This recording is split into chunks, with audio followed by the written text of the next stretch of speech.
beautiful building that we are in, City Chamber Partnership. And I believe Future organizer. Future organizer. Where's our future organizer? J.J. Roberts. J.J. Roberts, but I don't know where he went. So, thank you to Cal Coffee. They are our coffee provider every week. J.J. can come here, clap for him. So let's talk again. There's J.J. If you've never been to 1 Million Cups before, the format is very easy and simple. It's a 6-minute presentation followed by 20 minutes of questions and answers, and it's all about what can the community do to support our startups. We have 2 presenters today, and I'm going to take it over to Jonathan with Squirrel CPA, and let him go first.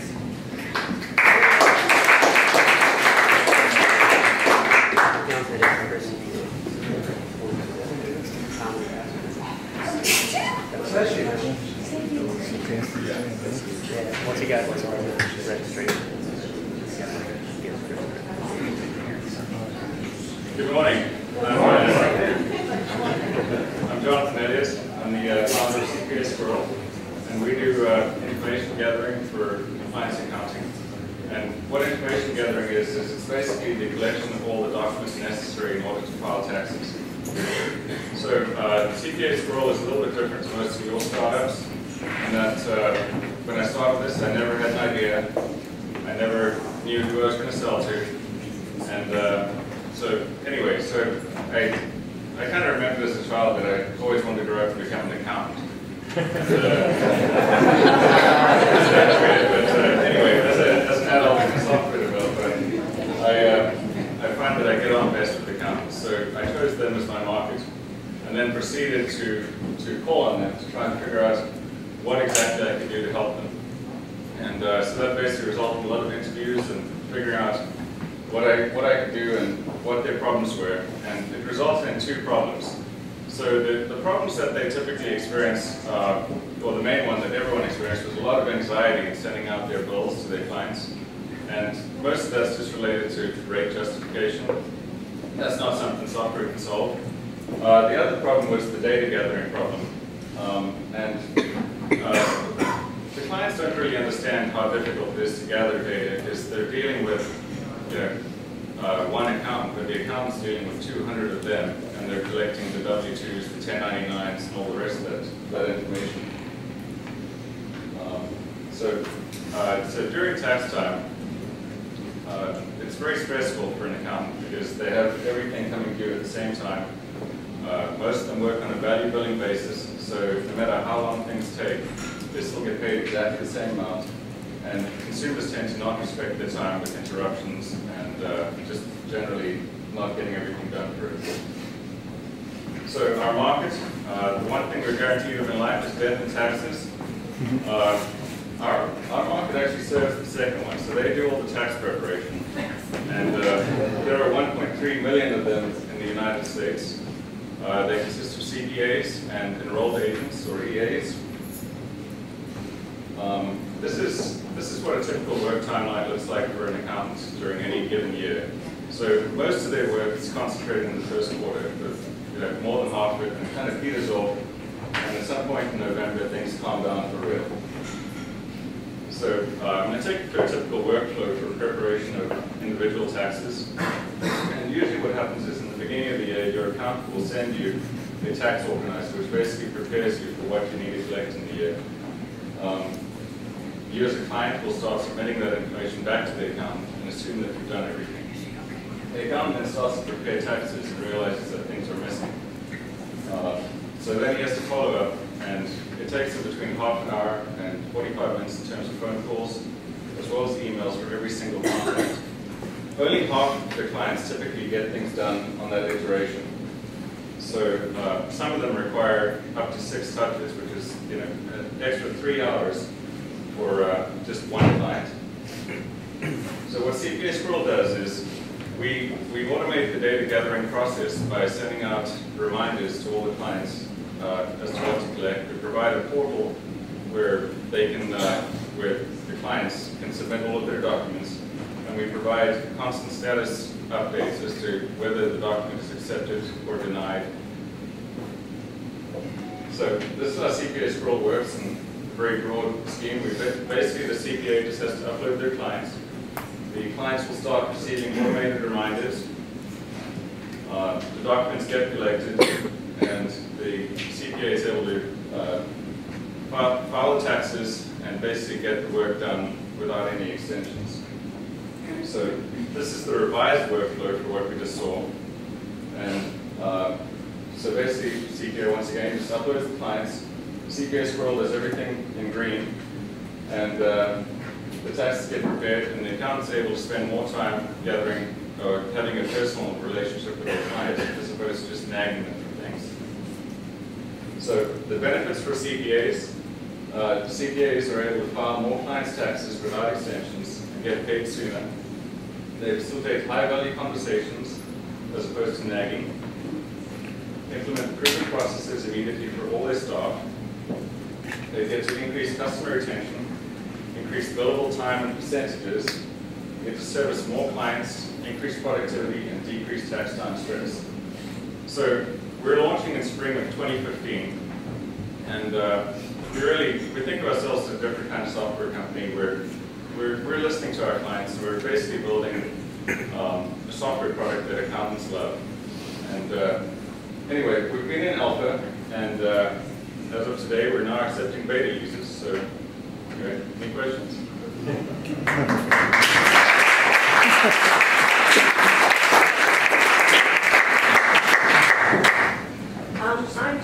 What I do for my accounting fund, you should ask. I have my spreadsheets because I'm working on it. But I lay out like my spreadsheets of what I have, because I get 3 homes, so things I have to depreciate and all. So I match my spreadsheets to what their tax goals or what you guys do in preparation.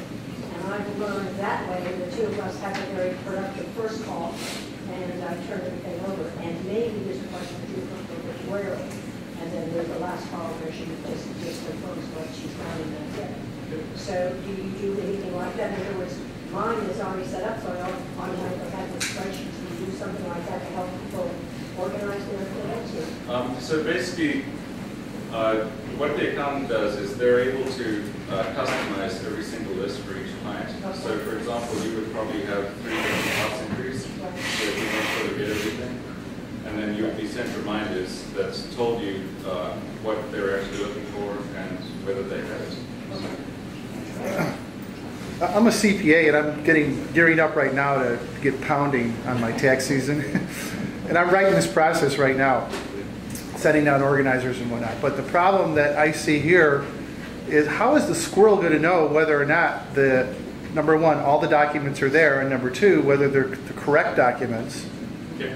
And I don't understand that process. That seems to be... that is actually exactly what we attacked. So when the client uploads the documents go into a pending status. And so at that point, it creates a work list for you to have a look at your own convenience. And then you can mark those items as either completed or open and leave comments. So the accountant actually gets feedback on, the client gets feedback on the documents that are submitted and what's necessary to get it done. Does that answer your question? Well, yeah, I would have to look at it. I think I want to be a beta user. I'd be happy to show you. Yeah. Sign me up. Just as a follow-on, so is it then some of the documents the system can actually evaluate, and so it's only if there are there, or does the accountant or CPA actually need to look at every document? All the review is done by the accountant. Right, Doctor? What is the compensation on this? I mean, how do you plan on getting paid? Is it membership? Is it a yearly thing? And is the program constantly updated throughout the year? Yeah, so it's basically a SaaS membership. So our basic price is around $25 per account per month. It equates to about 200 clients that one account can serve for that price point. Sorry, what I didn't actually explain is that there are actually a lot more tax deadlines throughout the year that we serve. So that we have 43 tax deadlines throughout the year. And in Q1, that's a list. I mean, we go through and have a look at these, but yeah, anyway, there's value created throughout the whole year by the system. I know I personally have 16 tax deadlines. So you say 200 claims for $25. Does it matter the size, whether it's an individual or a corporation? I mean, No, it doesn't matter. so it doesn't matter how much room, how much data space they take up? No, it doesn't matter. Since you're collecting quite a bit of personal information, how do you handle the security of the data? Is it encrypted at rest, or how does your software handle that data? Currently, what the software is doing is, obviously you have behind the firewall, that's kind of a given, but beyond that we have application layer security, so every single user gets authenticated and can only access certain information. And yeah, I mean, it's relatively complex because we're dealing with multiple accountants, multiple clients, and only certain people can see certain things. In terms of user sign-up, if you're signing up a client, they get authenticated based on their email address. So, you know, I mean, there is a flaw there. If someone can gain access to their email, then they will be able to get in. But they'll only have access to that one client's email address or email data. Well, you would hope. My suggestion, looked at having your data encrypted at rest, so it's encrypted when it's stored, so that if someone does happen to get in that, they would not be able to get it. Yeah, I mean, it's something to look at. I haven't done it yet because I know it's going to slow things up. Like the encryption, you have to decrypt it and encrypt it, and it can make things slow. It's a process. I mean, Yeah, there's solutions out there that are fairly. sure. Yeah, that's currently not our biggest problem. We'll get there. It will be when it gets hacked. Yeah, I mean, there is a lot of sensitive data. People put their social security numbers, they put all kinds of data on those documents. Yeah, just real quick, what about two-step verification? Can't you implement that? That's pretty easy, isn't it? Yeah, we can implement two-step verification. The reason I haven't done this is to try and basically grease the wheels for the client to sign up. I think a lot of CPA portals are not being used the way that they could be because of it being too difficult to basically get involved. Right. So yeah, I'm trying to skip that step, but I'm kind of creating another problem on the side. So. So I'd like to go back to scalability and efficiency, which seem to be what you're saying is the ROI for the account. So when I submit a document, let's just say it's a 1099, okay? In the end, is my accountant going to manually transpose the information from that document into whatever they're using to compile my taxes, or is there some intelligence system that recognizes this is a 1099 and is able to scrape that information off and give the accountant that efficiency by leaving that all over and automated? There currently is no scraping of information from the 1099. The only thing that we do to try and make the accountant's life easier is we do order everything. So the accountant is able to order the items in the order that they come back in. So, you know, when they print the full list of everything, I'm assuming they're going to print it. They may print it to a PDF, they may print it to paper. They'll be able to do things in the same order that they would fill out the tax forms. So. Yeah, I'm concerned about getting the efficiency and the scalability that really, in the end, makes the accountant's mind. Yeah. Well, I don't know if you can speak to it a little bit more, but the actual data gathering process is where the efficiency is coming in. So the fact that they don't have to make this email takes 20 minutes, phone calls can take them half an hour.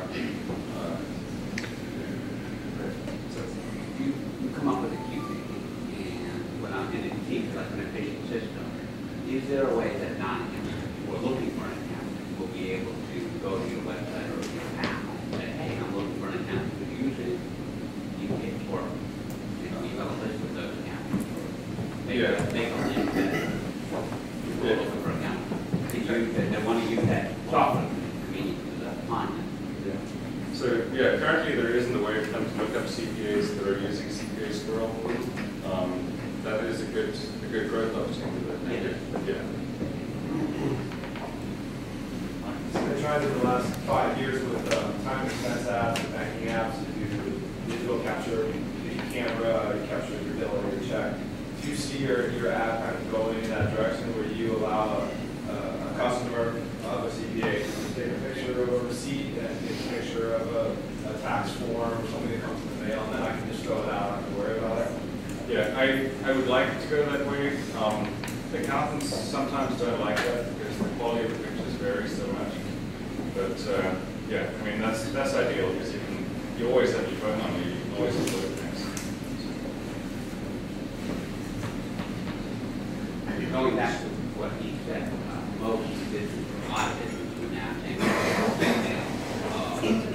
of that, and would you be able to, as a client that can say, well, no email is this class, Yeah. it will automatically then go. Yeah. Yeah. So the question was, would you be able to email the documents to the system? And that is correct. You can email into the system. So they would have an email address they can send to, and based on the email it comes from, we'd be able to know where it's going. So. Do you have any integrations with online paperless office types? Dropbox, Currently, you have no integrations. Yeah, that'll be good. I've been trying to think which ad marketplaces I can get this into, and that's a good place. So we use Evernote, and we're really happy with that for our paperless office. So everything is scanned into that, and I'd love to be able to click a button and say send to. Yeah, future things we're looking at, we're actually developing a print driver where you can just print directly from your computer without necessarily having to log in or anything. But yeah, that's down the line. So how do you assess the competition? Well, our competition, the only company that I run into that's really kind of doing something like this is Office Tools Professional. And I've spoken to some accountants who've used that, and they just thought it was slow and clunky and didn't really do what they were trying to do. So I don't know. I mean, time will tell, but we're hoping we'll be able to make big impression. But there's a lot of software, tax software out there that have their own portals, and they also have document management, and it's all in the same portal. Yeah. So all they need to do is just add a reminder system to that, and that's pretty much a. Yeah. I mean, for each one of these tax software companies, they're looking at all this right now, and some of them have come out and some of them haven't, but pretty much every tax software company is going to come out with that for the ones that are professional oriented for CPA. Yeah. I mean, there are two big tax software systems, and that's basically Thomson Reuters and CCH. And we're building on the same platform as Thomson Reuters UltraTax. So we're hoping that one day we'll be able to integrate with them to actually create this. But yeah, I mean, we could down the line become a feature. I hope not. But How do you plan on marketing? Well, we're going to be doing the Mega CPA conference in June. Apart from that, there's going to be a hard grind of inside sales. So basically, it's going to be conferences and inside sales. So it's going to be the accountant is going to go to his clients, or the clients and say, well, now the software, like you said, it's going to be this side. Yeah, well, when they upload their client list, their clients will get prompted to actually start signing up to get an account. So hopefully the friction will be removed from that as well. But I'm sure it'll get better over time. What is your learning curve for new clients? As a writer, you know exactly what the software can do. Yeah. But I have no clue. If I go in there, go to the portal, I'm like, ugh. Yeah. So from a CPA side, we're going to have all the tax goals preloaded with all the messaging already preloaded as well. The accountant can then customize it to however they'd like to have it. From a client side, it's a different ballgame. We basically have like two buttons. So the one is the dashboard, which lets you know where you are, and the other one is a goal entry screen. And the tax goal entry screen allows you to upload documents and send comments, and that's it. We've kept the functionality to a minimum.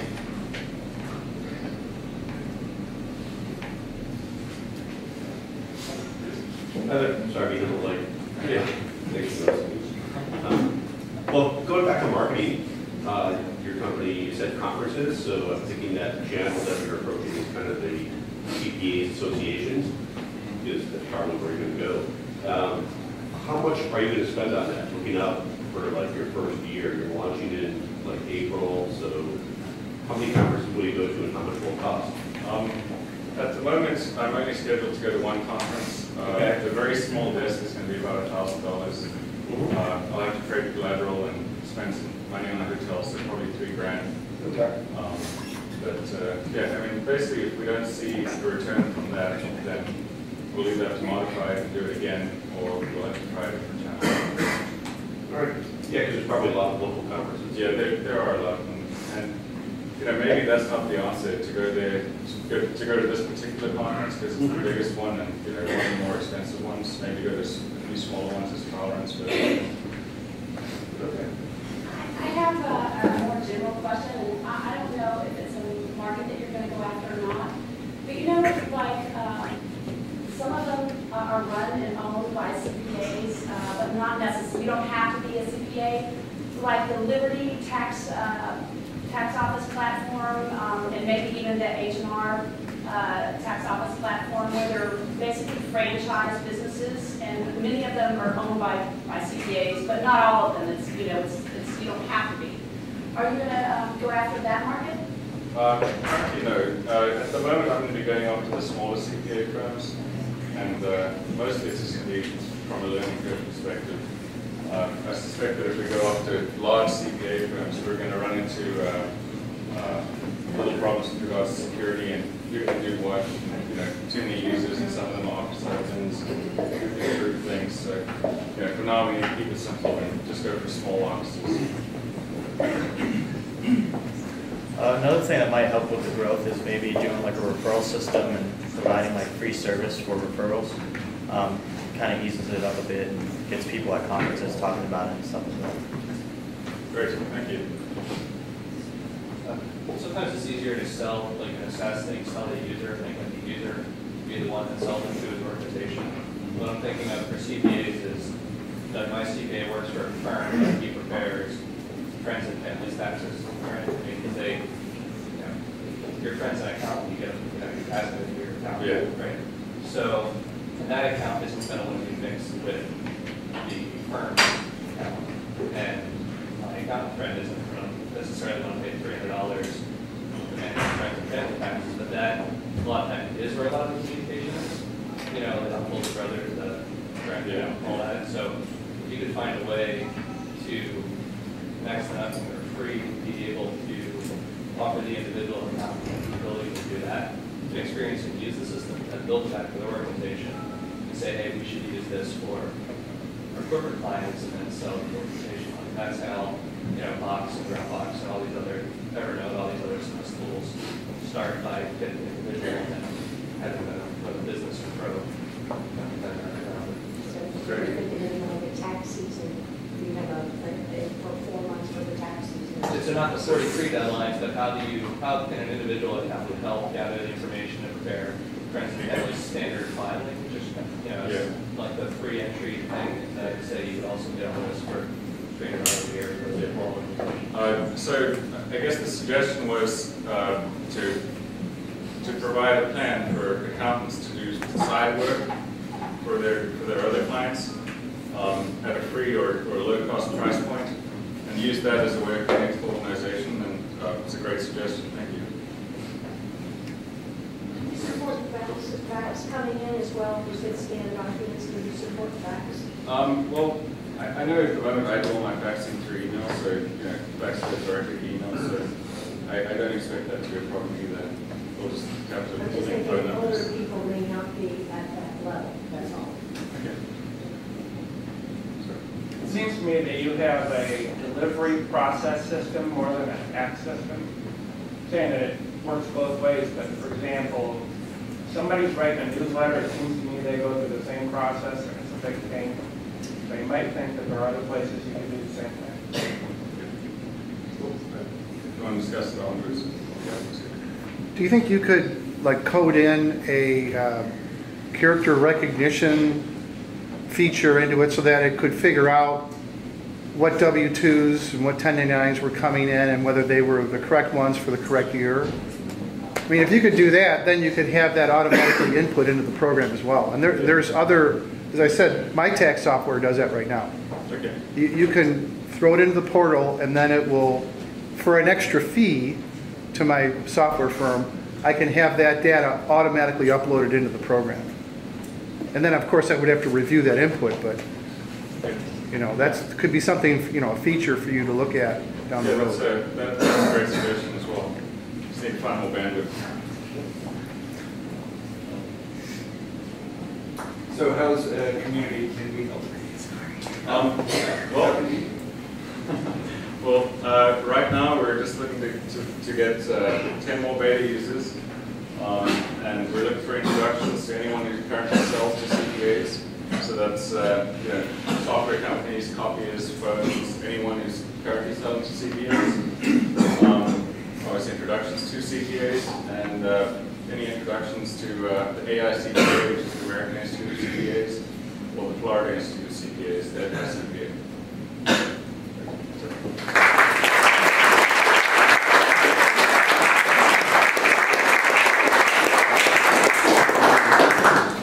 Sorry, a little bit hoarse today. I appreciate that. Great job.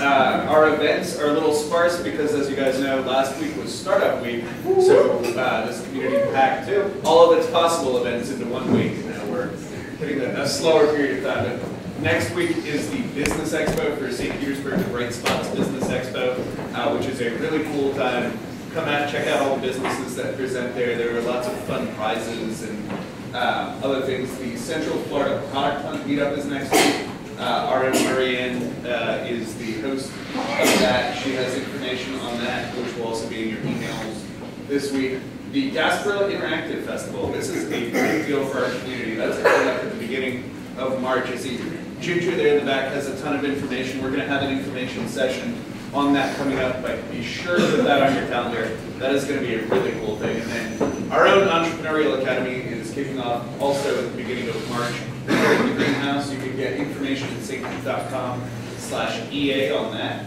Up next is C1 Bank. I know what you're thinking, C1 Bank, that's not a startup. C1 has a startup within itself.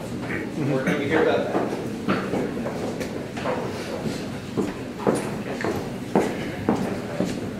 Not loan directly to the small business owners, but they do use banks and credit unions to facilitate these transactions by guaranteeing at least a portion of the loan will be paid back in the event of default. Some examples of the use of proceeds for these loans can be anything from buying additional inventory, working capital, business acquisitions, among others. However, we've learned and heard throughout the area and others that we work with that the SBA loan qualification process can be very difficult and hard to navigate without proper assistance. And that's where this app comes into play. All of the SBA eligibility revolves around the SOP, the Standard Operating Procedure, which is a 500-plus page governing body, if you will, rules and regulations. So there's a lot more forms to fill out, a lot more rules and regulations with these loans, as there should be, since the government is guaranteeing. In addition, we obviously want to help our clients and prospects in the area, but we also want to help ourselves. The SBA loans are very profitable for the bank, and this is another avenue for us to increase our pipeline of qualified leads while we can still go out and prospect. It's only a certain amount of hours in a day, people that you can meet with, so this is another avenue for us to get leads all coming in through online. The SBA first application is suitable for new and existing businesses.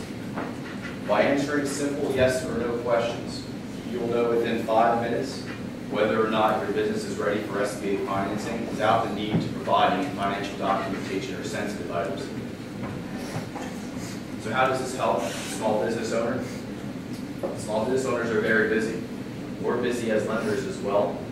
Things change, circumstances change within the SOP, and the SBA First app allows owners to quickly get an idea of where their business is and if they're ready to take the next step to grow and expand using the SBA First application and SBA financing in general.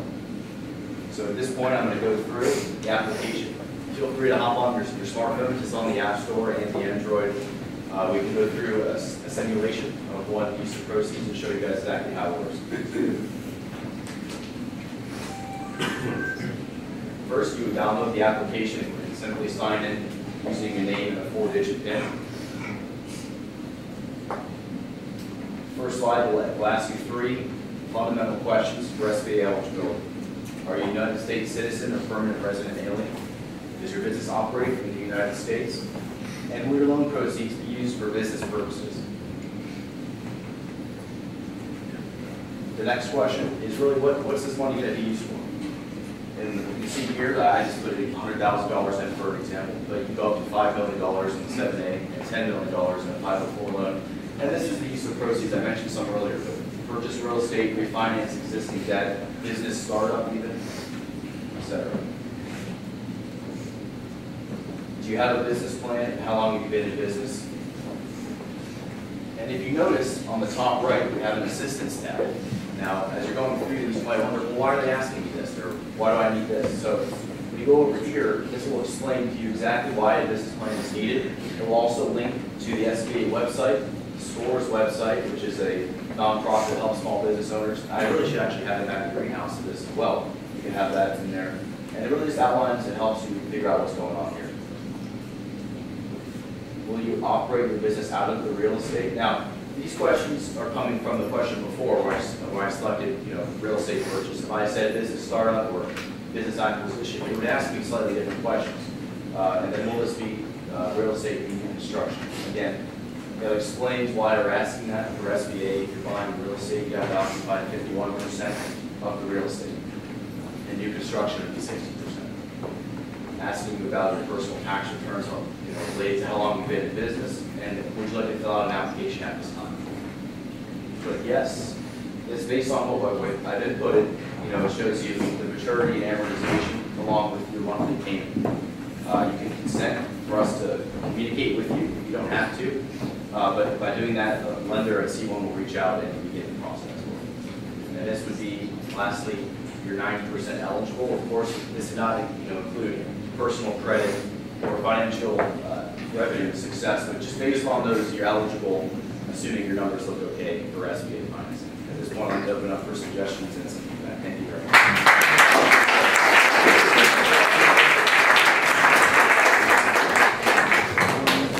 Michael, did you design the app? I did not design the app. That was designed by what's known as C1 Labs, an internal arm of C1 Bank. I'm here presenting it. I do work with the SBA on the sales side, so I'm here to present it that way. Could you tell us a little bit about C1 Labs? Yes, Trevor Burgess, our CEO, is very big on technology, and we want to really use that as an advantage, competitive advantage in the industry. Now banking isn't so much the brick and mortar that it used to be. You can deposit a check on your phones. Hopefully this will take off as well. So Trevor invests a lot in technology and helps it out differentiate us in the marketplace. For example, I can come to anyone's business and open your checking or savings account in 2 minutes on an iPad. Also very secure. And we're just trying to differentiate ourselves.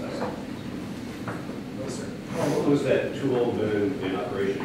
Yeah, so we launched it at the very end of 2014. Okay. And so far, I've gotten over 60 leads. No marketing, no advertising, just word of mouth.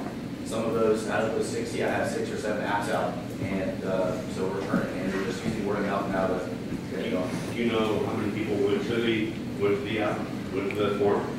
Yes, so there's been about 80 people who have gone through. Not everyone's gone through the whole process. But like I said, I have 60 people who have done it and consented for contact as well. So you don't know how many bounce, how many go away, how many fill out a form and don't finish? No, but I can certainly get that data. Okay. All right. Yes, sir. What's the minimum loan amount? The minimum loan amount that there really isn't one as far as the SBA is concerned, so I can't speak for all banks, but for C1 Bank, our minimum is $50,000. How much? $50,000. Okay. Back. So I work with a bank. I think this is a really cool app.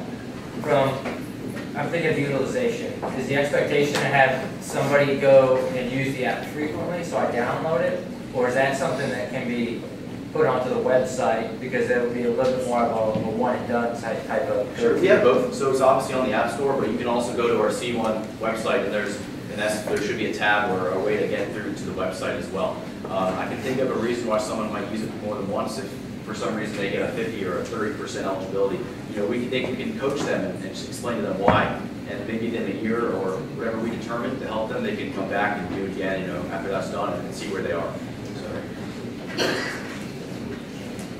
I'm just curious, you said that the loans are more profitable? Yes. Why?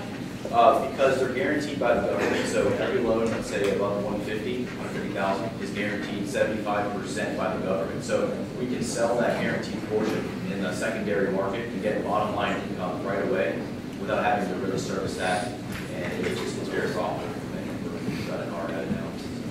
Yes, sir. Right, great presentation. There's lots of people in the community who are here to already help people with the SBA process. Are you connecting out to those? There may be people in the room that represent that. Yeah, I've spoken with someone at the district office in the SBA, so people can obviously go there for assistance, and they think it's a great app. I'm trying to get them to promote it, but the issue is that they're impartial to banks, so you know they're not going to necessarily push our product. That's just kind of what we're working on to figure out how to get around that. But specifically, like in Pinellas County Economic Development, there are people that are assigned to help startups with the SBA process. No, that's a great idea. We haven't yet. Like I said, it's only been really fully moving for about a month, and we're just kind of getting a feel for it now. This is really the first public forum that we've been presented to. So it's a great idea. I think they'd be open to Yeah, I appreciate that. Reading it out. I'm sorry. Reading it out, right? That's Pinellas County. Oh, that's great. I appreciate that. Yes, ma'am. What about other areas would you want to sell the software? So that's a great question. That's something we talked about, and it's going to be a long time from now. We're not sure how this will take off, but since it is nationwide, I mean, anyone on the U.S. smartphone or tablet can go on there and use this. So a goal, like I guess you could say, would be, you know, let's say we have 25 qualified leads in California. You know, we're not going to go out there, but we can sell that to a bank in California. You know, sell those leads to them. So that's something down the road, but something that we thought of. Is it patented? It's patent pending. Yes, sir. What about like a desktop version of it? So if I'm just, you know, You go on your computer and use it as well through our C1 Bank website. So kind of building on Dan's question, it might be Dan's question, but what kind of quality leads are you getting? Do you have any numbers on out of those 80 or so that you got? Because if I'm on my smartphone, I can say anything, and people are generally optimistic. Right, so it's a good question. A lot of them are going to be below 50,000. You know, I have some puts $500, you know, and that's not going to work out. However, as of yesterday, there were 62 that were fully submitted, consenting that, you know, contact and wants to fill out an application. Out of those, I've vetted 6 to send applications, and of those, I believe that at least 3 or 4 have, you know, have a significant chance of getting approved if I get everything back. You know what I mean? So I think, you know, about 10% apps out, hopefully even 1 or 2. Without any marketing, it's already paying for itself. We get even 1 loan closed. Yes, sir. What's the average cost of acquisition for SBA loans for C1? And will this improve it or make it more expensive? As far as getting the leads? Yes. Oh, this will be. No, conversions, like somebody actually gets the loan. What's your average cost of acquisition?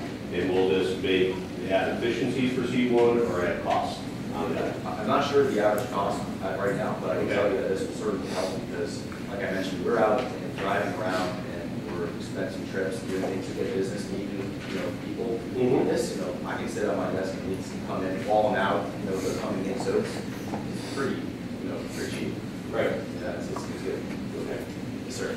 After the loan has been applied for, so it feels qualified, what's the turnaround time? So we are a preferred lender, which means we're basically entrusted on behalf of the SBA to make decisions, fund and close your loan without having their prior approval.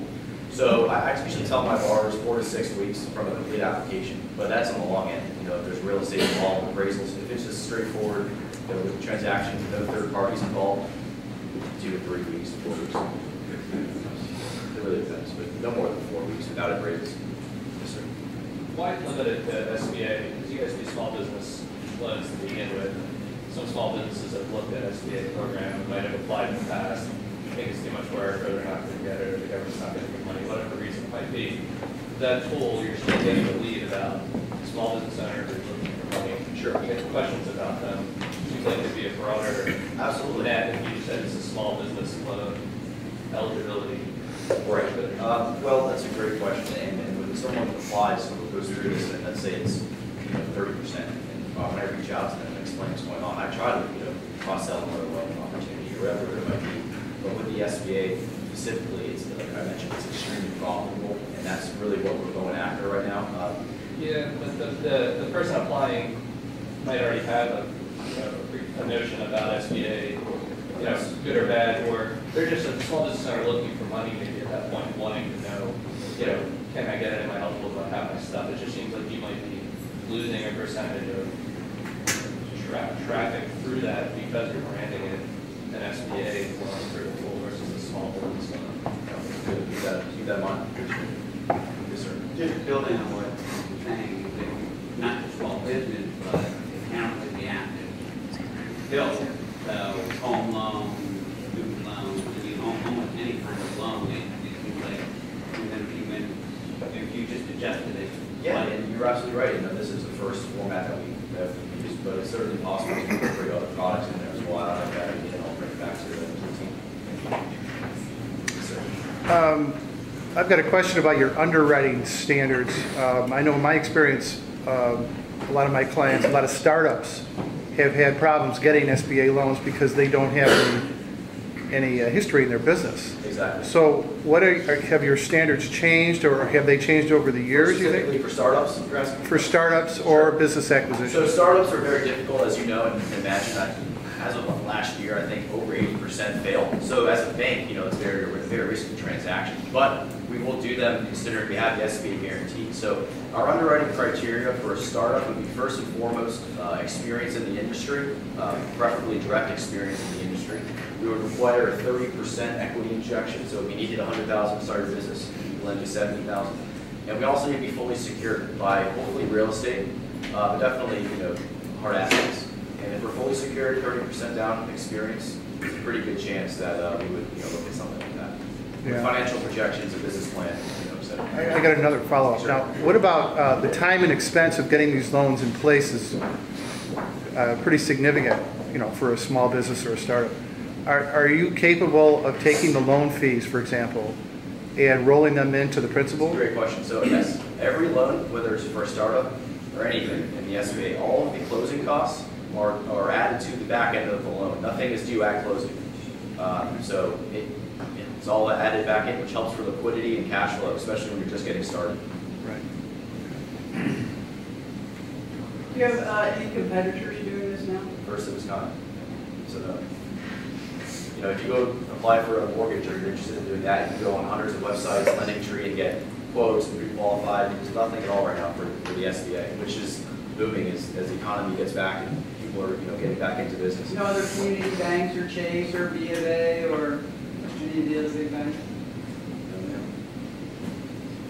Yes, sir. I don't think you share. So, are you a community bank? We are a community bank, but on the bigger end of the community bank. What does that mean? Well, it means that our asset size is large in comparison to your average community bank, but we are specific. I don't know the average. I think the average community bank is less than $1 billion in assets. We're 1.5, 1.6 billion, and we're not just in this community. We're also down in Miami, Fort Myers, Sarasota, up north in Hillsborough, Pasco as well. But we still have the ideals and the values of the community bank. We're here to service our clients and entrepreneurs. Our bank was built by an entrepreneur himself, so that's kind of what our values are. We're not a big bank where we have cookie-cutter rules. We're entrepreneurial. We talk through every credit and think outside the box. So that's kind of why we still consider ourselves a community bank. Yes, sir. Is C1 expanding through acquisition or? Yeah, so C1 Bank was bought in 2009 by Trevor Burgess and some of his investment partners. They bought a 3-branch bank in Lakewood Ranch, Florida. That was, at the time, I want to say 290 million in assets, and we're now 1.5, 1.6 billion, and that was a lot of organic growth, but we've also acquired 3 or 4 different banks. So, Sorry to cover this already, but C1 Bank Labs, or do they have other things that they're working on creating and sending out? oh yeah, they're constantly working on projects of all other kinds. Do they have I'll be any? back and present something else, but they're always working on stuff. Yeah, trying to stay ahead of the curve. Has anything come out besides, is this the first? No, they've developed, like I mentioned, opening accounts. Like we have an iPad that we can literally come to your place of business within 2 minutes, open a bank account, a savings account, a CD. So that was the first thing we're working on. There's this, and there's tons of stuff. I don't even know everything we're working on, to be honest. Yes, sir. Your presentation today, is that largely to get feedback from the community? Yes. Or are you looking for the community to help in some way to? No, I would just like feedback on the application. If it's something that is going to be useful, improvements, suggestions. You guys are the community, you're entrepreneurs, and as this thing grows, I would love to just know what you think of it. If it's something that we should continue to pursue or not. So. And are you envisioning that this is a product that C1 can license out to other banks? Yeah, we can do it that way. It really depends on how fast it grows. Right now I'm the only one that really follows up on the lead. So if it starts really getting there and getting bigger, we might need more support. And like I mentioned, the woman down here, our goal ultimately, and this could be 5 years from now or who knows when, but to have a nationwide product where if we have 25 qualified leads in California, for example, we can bundle those up and sell them to a bank out there or wherever it might be. Yes. One last question, for me, please. Is C1 Bank Labs, is that actually owned by C1 Bank or is it separate? Yes, no, it's owned by C1, just an arm. Yes, sir. Are you guys in the market to acquire startups that further your mission? Acquire as a bank, acquire other, I don't believe so. Have you considered spinning C1 Labs off and so serving the general banking community at large? No, that's a great idea. It's not something that it's not my fault, but I can definitely bring that to their investors. I'm sure. Who's making money Well, on in this, as with C1 Labs, are those real human beings in the Tampa Bay area developing this? You offshore it into Bangladesh? No. It's all people that are in our headquarters, which is right down the street here, the Tampa Bay Times. So this is all locally built? Oh yeah, there's 5 or 6 developers that all sit together in our headquarters and are constantly cramming away. There are 6 monitors and building things.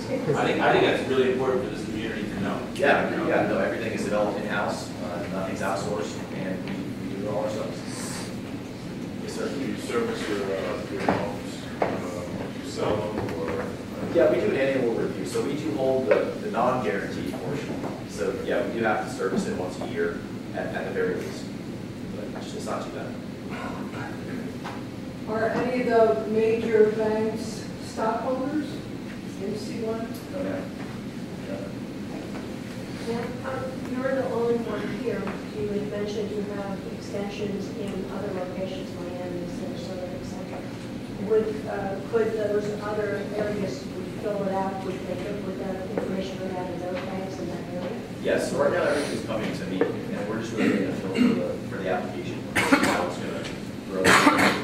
But absolutely, if we start getting referrals in Miami, then that person can handle those deals.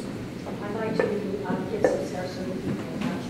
Please do, absolutely. That branch opened not too long ago down on Main Street, so that's great. Thank you. Yes, sir.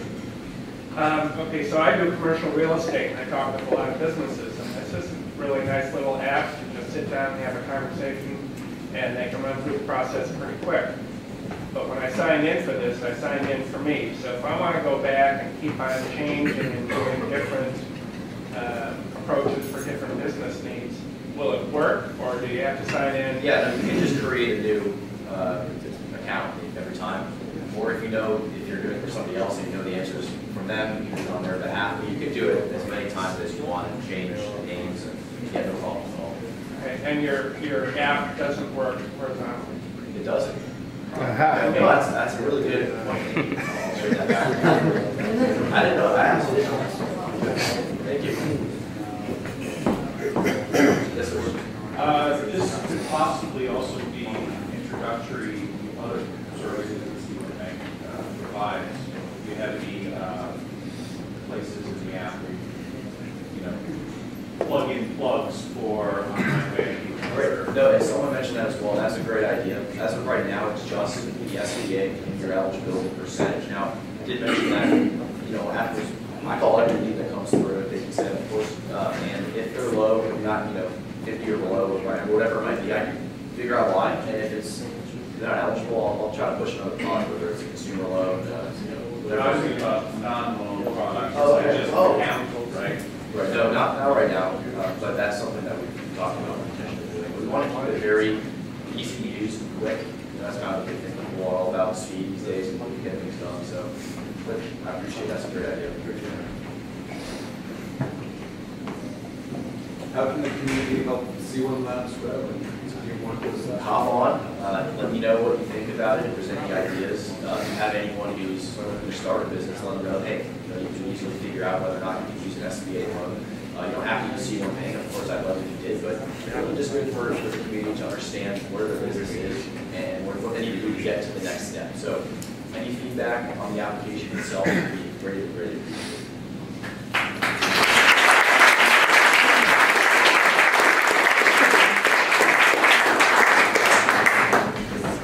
Thank you guys for coming out. As always, we have a sign-in sheet over there if you're interested in getting our 2 weekly emails. One to tell you who is presenting, the other to tell you who presented. The second email also has links and information about all the events we talked about on here. If you or someone you know would be great up here presenting their company, please have them visit 1millioncups.com/sync. It's a big orange request to present button. Easy, smooth process. We'd love to see them up here. Other than that, have a great rest